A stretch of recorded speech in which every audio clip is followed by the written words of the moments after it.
නවත්තපු තැනින් අපි නවත්තපු තැනින් ආයි පටන් ගමු. කරක් වෙලා බය ඉන්න නම් ඔයාලට මේ ලෙක්චර් රෙකෝඩින් ගිහලා ගන්න පුළුවන්. එතන මේ Google Class එකේ තියෙන තව එක එක DSOs තියෙනවා. ඇත්තටම ගොඩක් messy objects බලා ගන්න පුළුවන්. You can see many messy objects in this constellation. And the main part එක තමයි මේ M87 කියන්නේ. නැත්නම් messy 87. අපි කියනවා Virgo A කියලා. Virgo A ඔයාලා බලන්න පුළුවන් මෙන්න මෙතන. මේ තියෙන Virgo A. මේක Hubble telescope එකෙන් ගත්ත ෆොටෝ එකක්. එතකොට කවුරු දන්නවද වලි මෙන්න මේ ෆොටෝ එක මොකක්ද කියලා?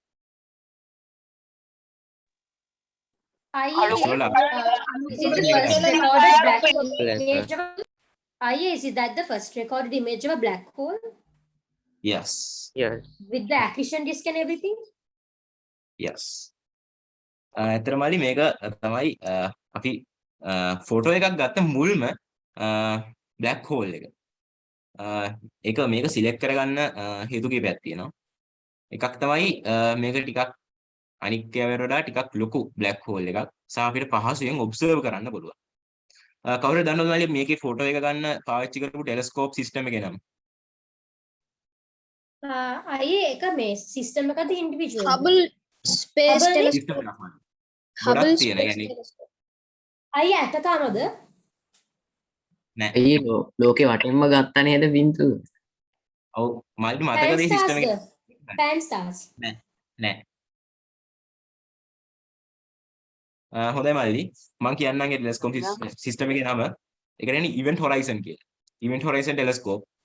ටෙලස්කෝප් කිව්වට මල්ලි එකක් නෙවෙයි ගොඩක් තියෙනවා මේ ටෙලස්කෝප් එක. ඒ කියන්නේ ලෝකේ තැනින් තැන ටෙලස්කෝප් 6ක් 8ක් වගේ එකතු වෙලා කියන්නේ මේ ඇත්තටම ඒක ඒ යෝජනාව ආවේ මේ බ්ලැක් හෝල් එකේ ෆොටෝ එක ගන්න නම් අපේ කියන්නේ පෘථුවියේ එක පැත්තක් තරම් ඩයමීටර් එකක් තියෙන ටෙලස්කෝප් එකක් ඕනේ. එමයක් හදන එක ප්‍රැක්ටිකල් නෑනේ. ඒ හින්දා ලෝකේ තැන තැන තිබ්බ හොඳම ටෙලස්කෝප්ස්, බෙස්ට් ටෙලස්කෝප්ස් එක සිස්ටම් එකකට කනෙක්ට් කරලා තමයි මේකේ ෆොටෝ එක ගත්තේ. එතනනේ ඒක ලොකු ප්‍රොසෙස් එකක්. බාරක් මහන්සිලා තමයි මේ ෆොටෝ එක අරන් තින්නේ. අයියේ එතකොට දැන් තිබ්බ ටෙලිස්කෝප් එකට ලින්ක් කර එතකොට මේ ඉවෙන්ට් හොරයිසන් කියන එක ප්‍රොජෙක්ට් එකක් වෙන්නේ නැද්ද? ඔව් මල්ලික ප්‍රොජෙක්ට් එකක්. එතකොට ඒ ප්‍රොජෙක්ට් එකට තමයි අර ටෙලස්කෝප් එක හදන්නේ. ගොඩක් ටෙලස්කෝප්ස් එකතු කරා. එකතු කරා කියන්නේ තැන තැන තිබ්බේව කනෙක්ට් කරා එකට. හරි අයියේ. අයියෝ ඒ ඔරිජිනල් ඉමේජ් එක ටෙරාබයිට් ගාණක් නේද? ඔව් මල්ලි ඒ කියන්නේ ඒක එක ටෙලස්කෝප්ස් වලින් ගත්ත ගොඩාක් ඉන්ෆර්මේෂන් එක තැනකට අරන් ඇවිල්ලා ඒ ප්‍රොසෙස් කළා. ඒක ඇත්තටම ලොකු වැඩක් මල්ලි. ඒක වෙනම ඉගෙන ගන්න ඕනේ සබ්ජෙක්ට් එකක්. ඒ කියන්නේ අර අයියේ අර මේ මොනවද මට මතක නැහැ H alpha filters තියෙනවා. එතකොට blue ඒ වගේ filters ඔක්කොම අර false mosaic එකක් නේ හැදුවේ. මෙතන මල්ලි H alpha හැම ගොඩක් පාවිච්චි වෙන්නේ නැහැ. මෙතන ඇත්තටම මල්ලි හයිඩ්‍රජන් තියෙන්නේ.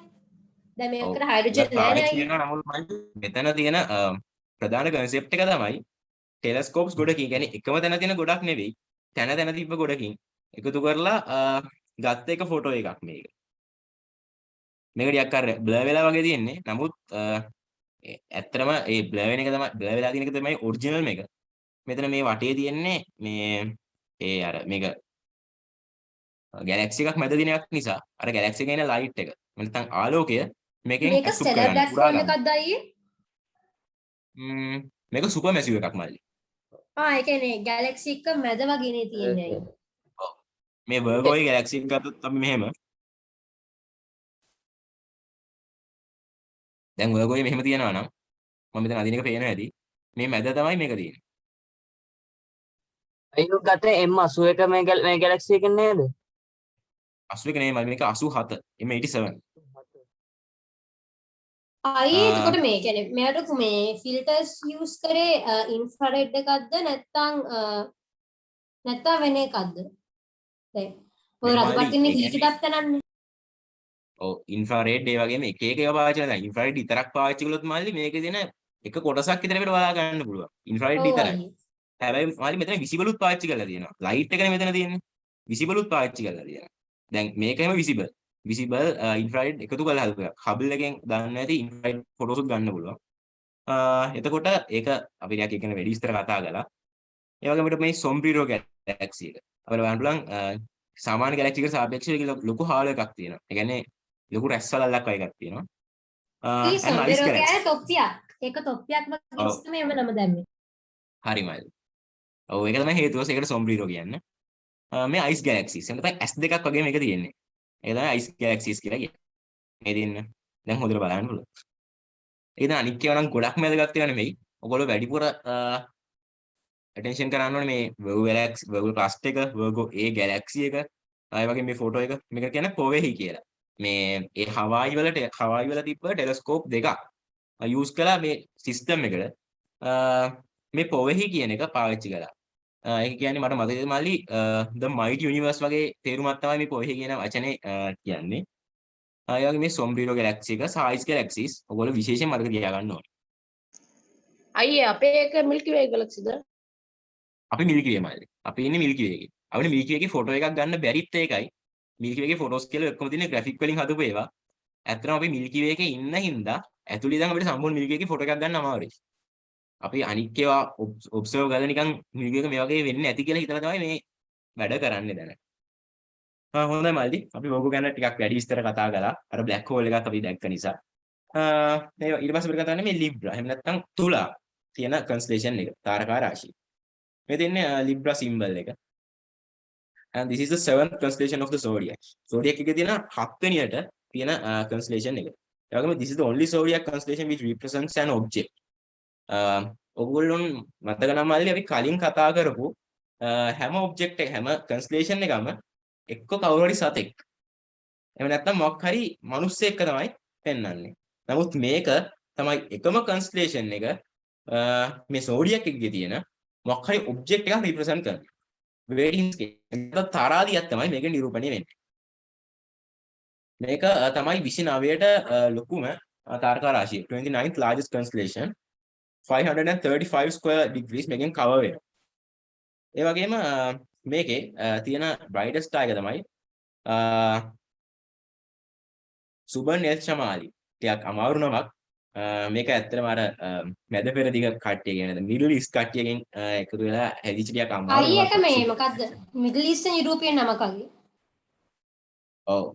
ඒ කියන්නේ middle east astronomy Mali Europe වලට අර ලැටින් වල ට්‍රාන්ස්ලේට් වුණත් එක්කම යුරෝප් වලට තියන්නේ. එතකොට ඒ ඔක්කොම මික්ස් වෙලා තමයි මේ හැදෙන්නේ. තව උදාහරණයක් තමයි ඇල්ඩෙබරාන්. ඇල්ඩෙබරාන් ඊට පස්සේ නාඩීර් ගන්නනේ සෙනිත් එකේ පල්ලෙහා තියෙන එක.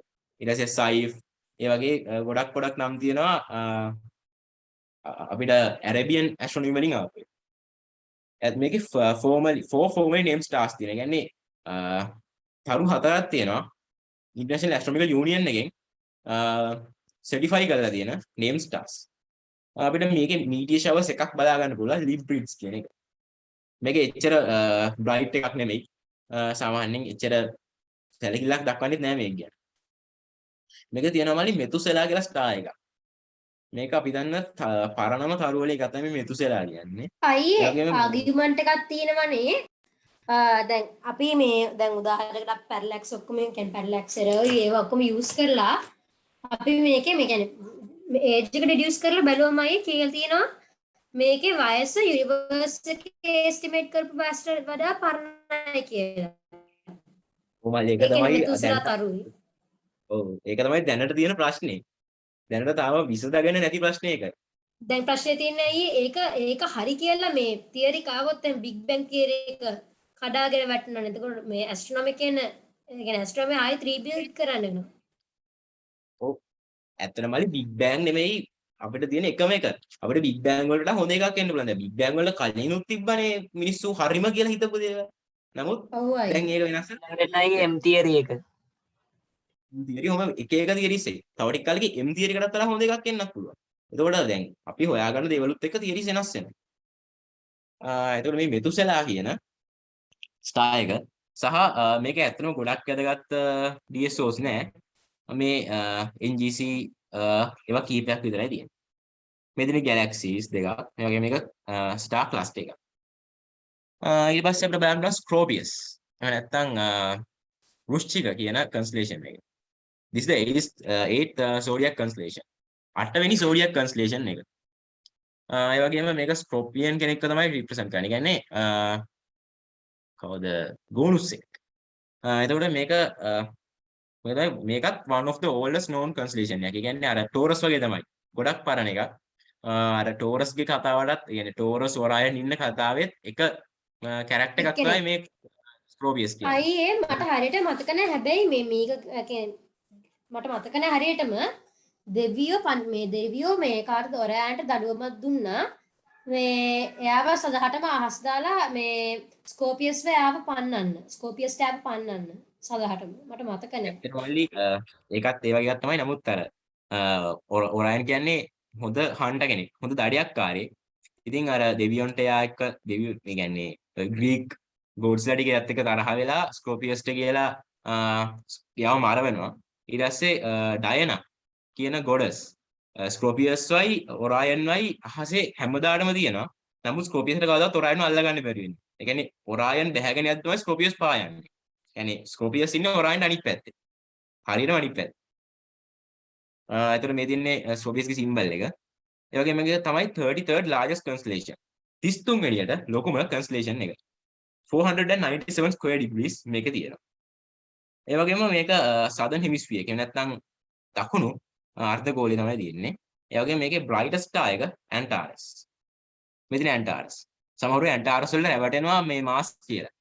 ඔබ්සර්ව් කරන්න ගියාම මේ Antares ගාවි මාස් තියදී සමහරව රැවටිලා මාස් වෙනකොට Antares ඔබ්සර්ව් කරන ලෙවල් තියෙනවා. ඒ කියන්නේ දෙකම එක පාට. එකම වගේ පේන්නේ. මේක අපිට ටිකක් නම් එක තියෙන පරණ මෙසිය ඔබ්ජෙක්ට්ස් ටිකක් බලන්න පුළුවන්. මේ M4 කියන එක මෙන්න මේ Antares ගාවිමයි තියෙන්නේ. එතන පේන්නේ නැති. ඊට මේ තියෙන බටර්ෆ්ලයි ක්ලාස්ටර්. බටර්ෆ්ලයි ක්ලාස්ටර් එකේ ටිකක් තරු දෙනවා. නමුත් Ptolemy's ක්ලාස්ටර් එකේ ඉట్లా ගොඩක් වැඩි. ගොඩක් තියෙනවා. ඊට පස්සේ M80.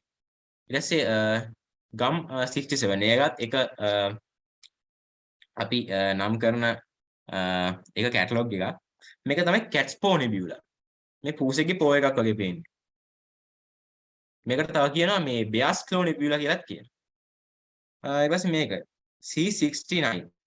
මේක කියනවා Butterfly Nebula. මේ සමනලෙක් වගේ මේ ඇත්ත මේක සුපර්නෝවා රිමෙන්ට් එකක්. සුපර්නෝවා එකක් මේ ඇති වෙලා අර වටේට විසි වෙලා ගිය දේවල් වලින් තමයි මේක හැදිලා තියෙන්නේ. ඊට පස්සේ Northern Jewel Box. ක්ලස්ටර් එකත් මේකටම අයිතියක් සහ War and Peace Nebula. ඒ කියන්නේ යුද්ධය සහ සාමය. මේක එක පැත්තක ස්කල් එකක්. ඒ කියන්නේ හිස් කබලක් සහ අනිත් පැත්තේ පරවියෙක් ඉන්න වගේ තමයි පේන්නේ. මේක ඇත්තට මේක අඳුරන්න ටිකක් අමාරුයි. නමුත් War and Peace Nebula එකේ නම ආවේ එහෙමයි. හරි එතකොට මල්ලි අද මම කතා කරන්න ලෑස්තිලා හිටිය constellation 8 ඉවරයි. ඊට පස්සේ අපි මේ zodiac එකේ තව 4ක් ඉතුරුයි. ඒ 4 සහ ඔයගලන්ට වැදගත් වෙන තවත් constellations කීපයක් මම කතා කරනවා. Orion, Ophiuchus, Cetus, Andromeda ඒ වගේ කීපයක් ගැන මම next week එකේ කතා කරන්න හිතාගෙන ඉන්නවා. එහෙනම් මල්ලි thank you හැමෝටම මේ lecture එකට ආවට. ඔයගලන්ට හරි ප්‍රශ්න තියෙනවා නම් දැන් අහන්න පුළුවන්. අයියා අද මේ quiz program එකක් තියෙනවා.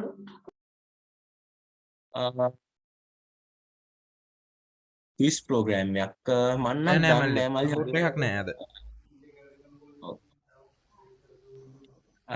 තමයි අයියේ අර අපි කතා කරේ නියුට්‍රෝන් ස්ටාර් එකක් ගැන අයියේ. ඒ නියුට්‍රෝන් ස්ටාර් එකේ කොම්පොසිෂන් එක ඔක්කොම නියුට්‍රෝන්ස් කියලා කන්ෆර්ම් කරලාද නැත්නම් මේ තව වෙනස් දේවල් තියනවාද ඒකේ ඇතුලේ කියන්නේ උදාහරණ ක්වාක් ස්ටාර් එකක් වෙන්නත් පුළුවන් නේ අපි දන්නේ නැති වුණාට. ඔව් මල්ලි ඒක ගැන මම ඉච්චරම දන්නේ නැහැ. මම ඔයාලට next week එකේ ඒක ටිකක් හොයලා කියන්නම්. නමුත් දැනට මේක සලකන්නේ නියුට්‍රෝන් ස්ටාර් එකක් විදියට. හරි අයියා thank you. හරි තව මොනවා හරි ප්‍රශ්න තියෙනවද මල්ලි?